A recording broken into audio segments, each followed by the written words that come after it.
Unable to fall asleep, I decided to go down to the living room to get a drink of water. It was midnight. I carefully made my way down, trying not to make a noise, and was surprised to find the lights on. I heard my husband, my son, and his wife whispering. Did you see that? How desperate she looked, trying to please us. It's really pathetic.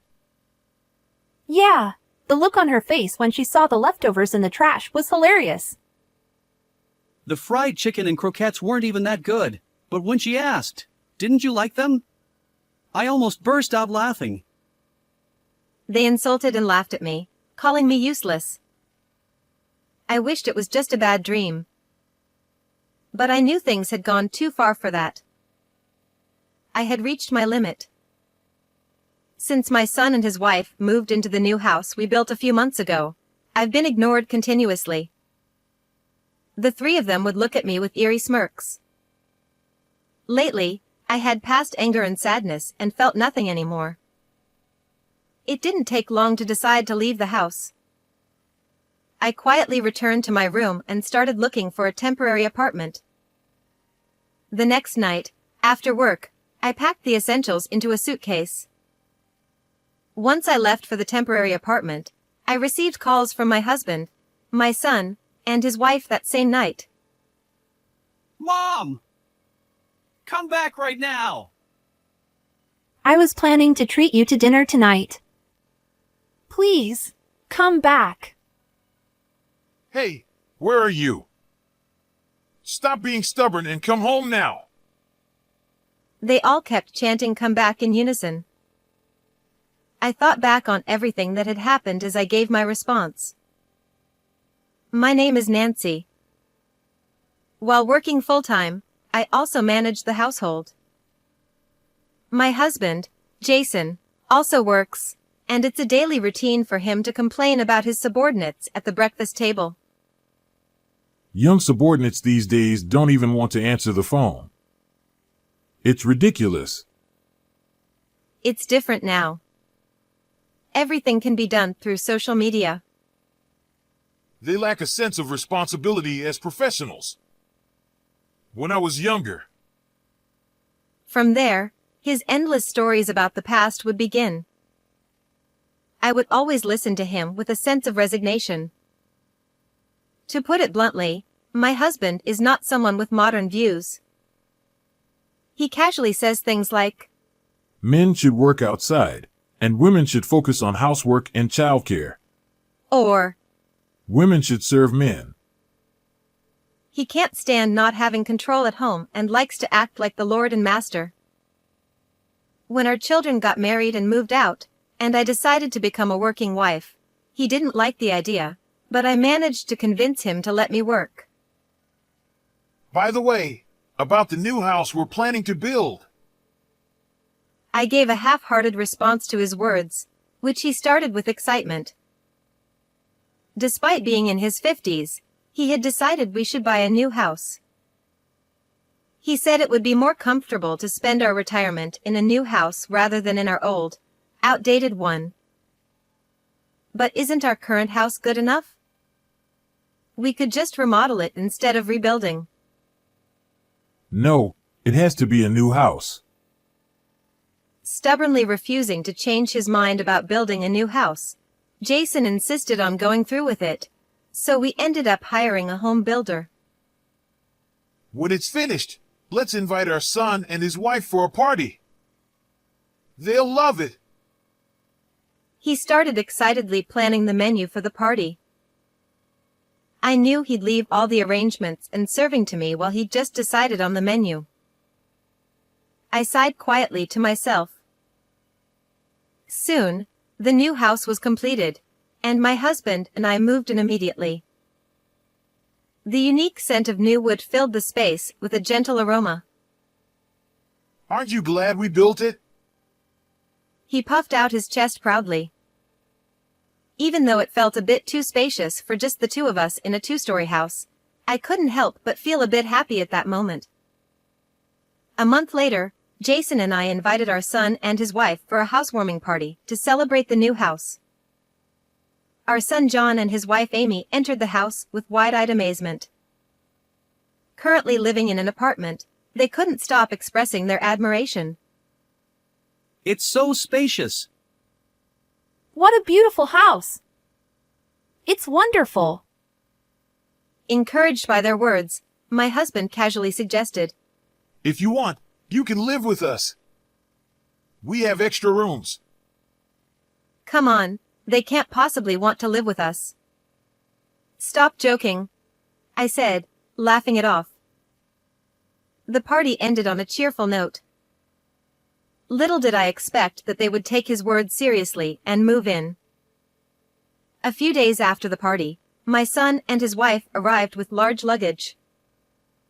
"What's with all the stuff?" I asked, bewildered. John tilted his head. We're moving in. Amy added. Your husband said it was okay. They walked in as if it was their home. When I asked about their apartment, they said they had canceled the lease, effective at the end of the month. "This is too sudden," I said, trying to gently oppose the idea, hoping they would be independent. But they wouldn't listen and instead won Jason over. Jason said, What's the difference if one or two more people live here? "It's not about the number of people." And besides, if they've canceled their lease, they have nowhere to go. It's cruel. Even though it was their responsibility, my husband was adamant. Thus, they moved in with us almost uninvited. After a while, a moving truck arrived in front of the house, and some well-built movers began diligently unloading boxes. They finally left with a cheerful thank you, leaving my son and his wife's belongings scattered all over the new house. However, instead of tidying up, the two of them relaxed in the living room, lazily playing with their smartphones. "These are your things. Please put them away," I said, as there was no room to walk.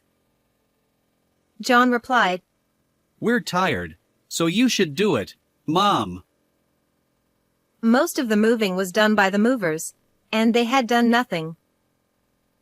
My husband saw this and said nothing, merely glancing at the pile of boxes.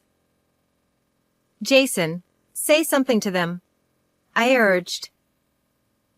Jason said, Don't be so rigid, Nancy. You should do it for them.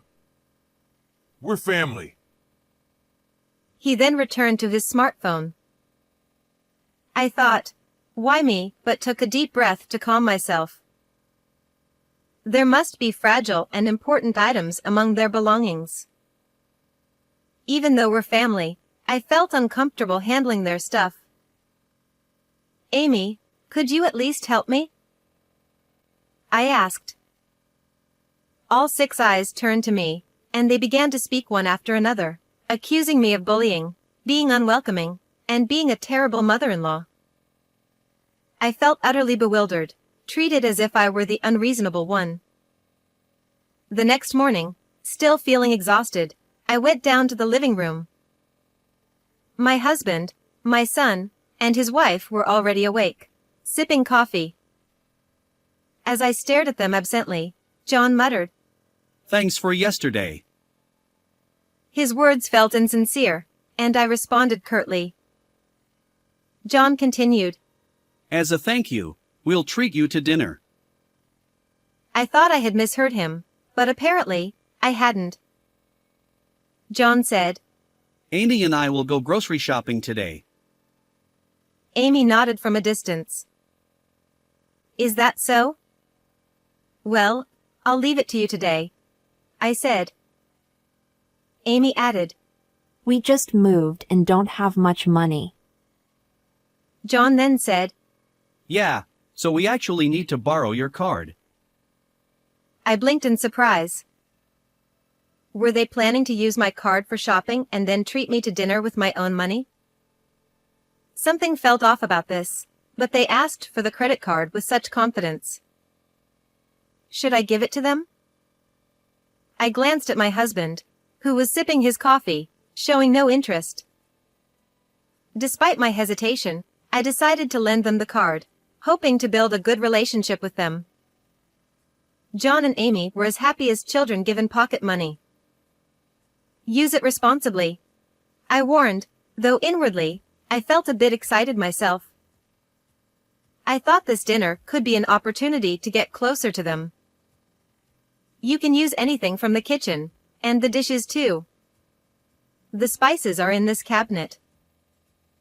I showed Amy the locations, and she nodded with a low Yes. Later that evening, I came home from work, hoping that they would have dinner ready. How wonderful that would have been in reality.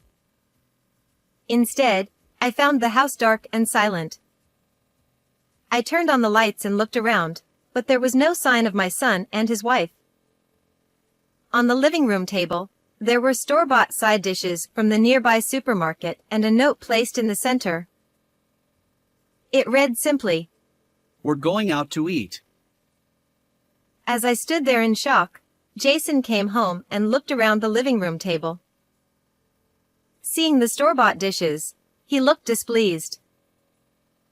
Jason snapped, You're the housewife. Don't slack off. It's not me. Amy and John said they'd handle dinner tonight. I replied, feeling frustrated. Despite their promise to prepare dinner, I was left with a feeling of unease even after the meal. The next morning, I was determined to confront my son and his wife about the previous night. Good morning. I greeted them, but my words seemed to vanish into thin air. No one responded. Until yesterday, they had at least acknowledged me. Feeling something was wrong, I made breakfast for the four of us and set it on the table. Yet, no one touched the food, they just sipped their coffee in the living room. Determined, I tried again to engage them. Good morning, I said louder. Jason, my son and his wife remained silent. This pattern continued the next day, and the day after that, with all three of them ignoring me no matter what I did. A month passed, and nothing changed. Despite making meals, I was met with silence and felt increasingly empty. I started to wonder if I was the problem and tried to be patient, hoping they would eventually open up. I made Jason's favorite dishes, talked to John about his childhood, and invited Amy to go shopping. Yet, I was continually ignored, and time just kept passing. Another week passed, and not only was the food I made left untouched, but it was also thrown into the trash. John, did you always dislike this? I asked, my voice trembling. That day, I had made fried chicken, shredded cabbage, croquettes, and egg sunny side up. Both the fried chicken and croquettes were homemade, his favorites since he was a child. Watching him silently throw the food into the trash beside the sink filled me with a strange fear. Shortly after that, my husband handed me a piece of paper. Actually, it would be more accurate to say he threw it at me. Just before I entered the living room, it was neatly folded into a paper airplane and aimed right at me. Ouch! What is this? I picked up the paper, which had hit my forehead and fluttered to the ground. It looked like some kind of document. As I unfolded it, I realized it was a divorce paper. It had Jason's signature and seal, leaving only my section blank. Shocked, I glanced towards where the plane had come from, and saw my husband smirking at me. My son and his wife were also snickering beside him. A divorce paper, of all things. Was he implying he wanted a divorce? I was overwhelmed and fled the living room and locked myself in my room. In shock, I paced around my room, my mind racing. Ignoring me was one thing, but this harassment was beyond belief. The word divorce echoed in my head, filling me with turmoil. The silent treatment and the paper airplane divorce papers continued for about 3 months. What I thought would be a short-lived prank showed no sign of stopping. The three of them would look at me with eerie grins.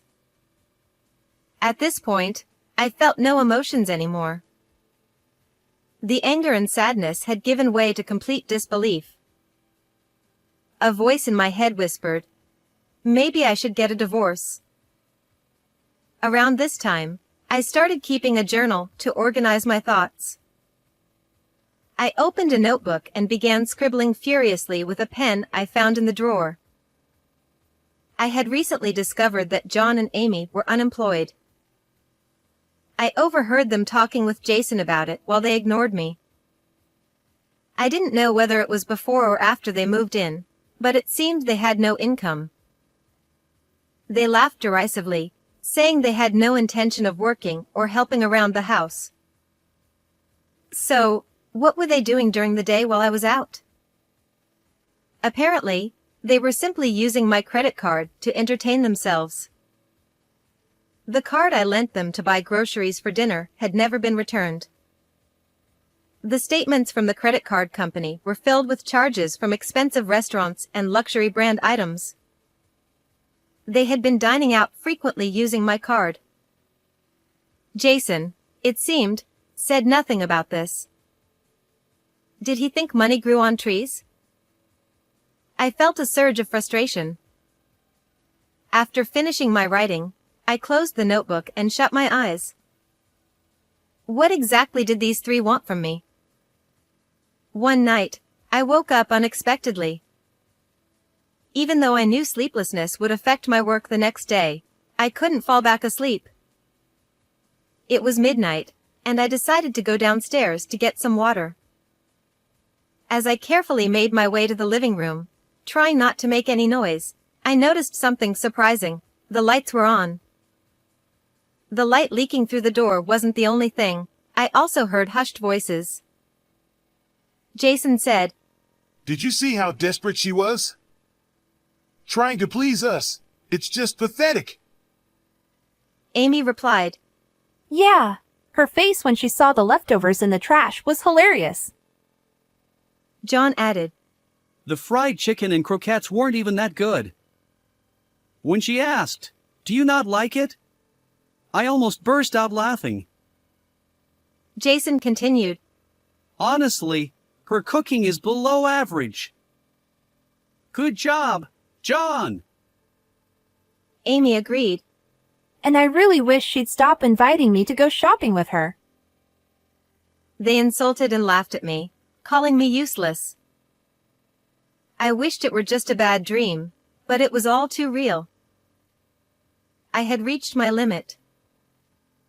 Once I decided to leave, I acted quickly. I quietly returned to my room and started looking for a temporary apartment. The next evening, after work, I packed the essentials into a suitcase. A few days later, I signed the lease for a temporary apartment, got the keys, and headed to the place. That morning, all three of them had gone out, so the house was empty. I called the credit card company and canceled my card, stopping it from being used any further. Leaving the newly built house behind, I arrived at my temporary home and felt an unexpected sense of relief. No more enduring their treatment, my shoulders relaxed, and I collapsed onto the floor. That night, my phone buzzed. Seeing it was a call from my son, I answered. Hello? Mom! Come back right now! The card isn't working! I canceled the card. What? Why did you do that? We were eating sushi, and now what are we supposed to do? So, they had sushi today? How nice for them, I thought to myself. Figure it out yourself. I snapped at my son before hanging up the call. It was convenient for him to want to talk only when he needed something. Next, Amy called. Just as I was about to make some instant noodles, my phone rang again. Hello? Nancy, it's me. John told me you canceled the card. Why did you do that? She sobbed quietly on the other end. I was going to treat you to dinner tonight. Please come back. Her insincere words made me decide to speak my mind. Amy, I'd be happier if you treated me with money you earned yourself. What? Are you saying I don't work? That's cruel. She stammered. Do you think I don't know? My words clearly unsettled her, as she kept repeating. Well, I mean... Get your act together, I retorted before hanging up. She was likely puzzled by my words, wondering what I meant. Telling someone to get your act together is a way of telling them to wake up and be responsible. I wanted her to stop relying on my card and get a job, even if it was just part-time, to support herself. Then Jason called. I had just poured hot water into my noodles and waited the 3 minutes. Where are you? Stop being stubborn and come home. He demanded, sounding frantic. Are you also having trouble because the card isn't working? He paused for a moment, then asked how I knew. When I told him the others had called, he responded in agreement. I continued. Sorry, but I'm divorcing you. What? You can't just decide that on your own. Where are you? He demanded. I'm not telling you. Enjoy your time with John and Amy. I can't do that. They're just money leeches. The fact that he knew this while allowing them to freely use my card left me speechless. They only moved in for my money. They even think I paid for the new house. Well, that's unfortunate, I replied with a laugh. Don't laugh. I was going to keep you as a housekeeper. You betrayed me. I could picture him, red-faced, shouting into the phone. Claiming he'd keep me as a housekeeper was quite audacious. Betrayed? Who's the betrayer here? Reflecting on everything, I responded. The new house was built on land inherited from my late parents. I was the one who inherited it, and both the land and house were in my name.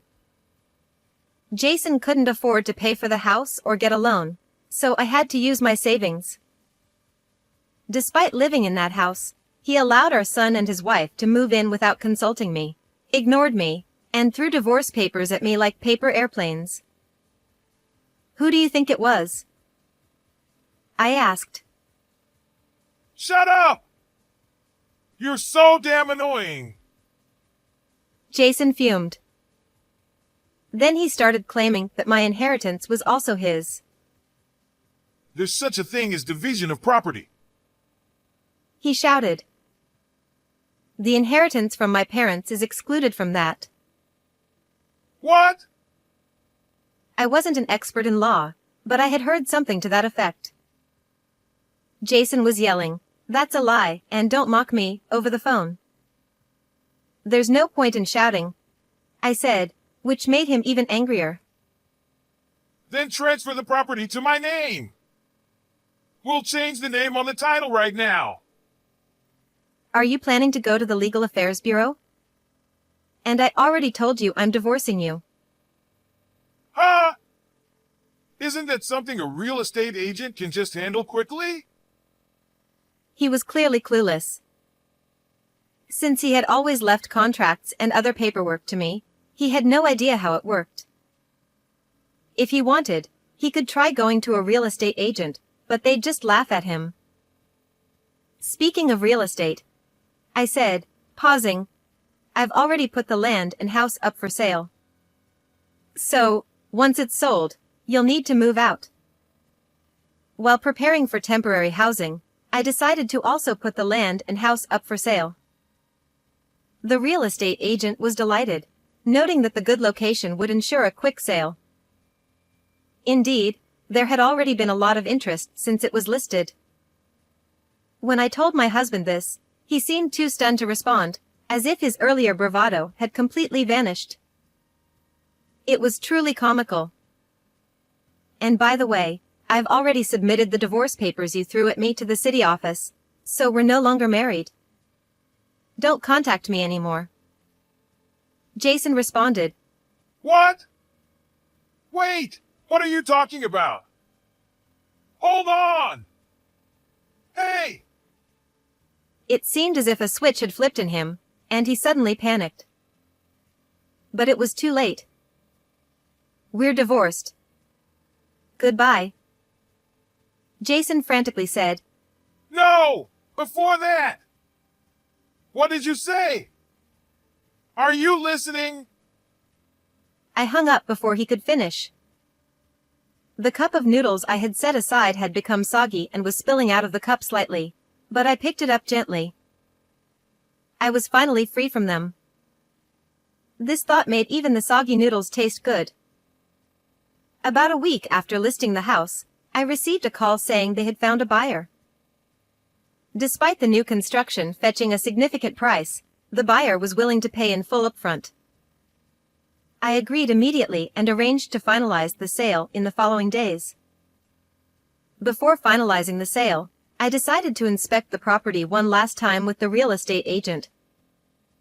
To my dismay, the three of them were still living there. The place was a mess, with garbage scattered around and the kitchen covered in burnt marks from failed attempts at cooking. The bathroom was dusty and had an unpleasant smell.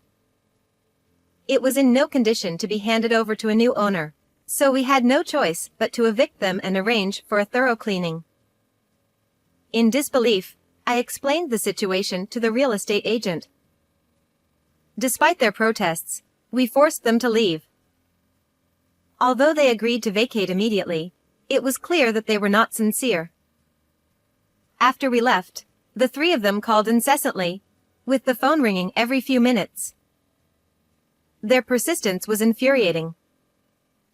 I blocked their phone numbers and social media accounts. They then came to my workplace, where I formally cut ties with them. Jason was indifferent, but John and Amy seemed genuinely shocked. John said, Cutting ties? There was no need to go that far. Amy added. It's awful, Nancy. John then asked, But I'm different, right? I'm your son. Oh, and by the way, could you make some more fried chicken and croquettes? I love those. At that moment, I remembered him throwing my cooking in the trash. I wondered if he had felt that way back then. Don't say things that suit your convenience. I replied firmly and turned my back on them. Since then, I haven't seen my son and his wife, or my husband. I have no idea where they moved. Having left the weekly apartment, I now live in a small apartment for single occupancy. I continue to work but take great pleasure in the freedom of living alone. With the extra time, I can study for qualifications or start new hobbies. I want to enjoy this leisurely time as much as possible.